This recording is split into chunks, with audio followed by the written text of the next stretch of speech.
By this time, akin na talaga to. Halos lahat na yata ng power bank dito sa TikTok na try ko na talaga. Hi mga kawaii Ma'am Shi, nandito na naman yung maming kirikiri. Check out ako ng check out pero nagugustuhan talaga ng aking fambam. Tara, unbox na natin. So cable lang yung kasama niya mga Ma'am Shi ko, wala na siyang kasamang manual kasi napakadali lang naman i-operate nito. Type-C nga pa lang kanyang power in.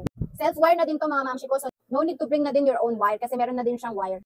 Yung mga na-check out ko lately, di ba madami siyang wire? Meron na nga ako di ba ng mga adapters, so hindi ko na kailangan noon.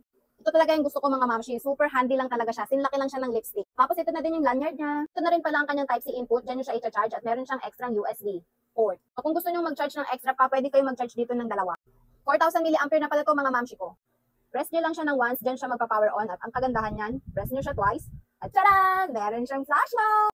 At press twice nyo ulit and masuswitch off. Super affordable, super handy, at super durable at talaga namang lahat na ng super nandito na. At fast charger na rin pala to mga Ma'am Shi ko. Nandyan lang yung link sa yellow basket. Click my yellow basket. Check out na.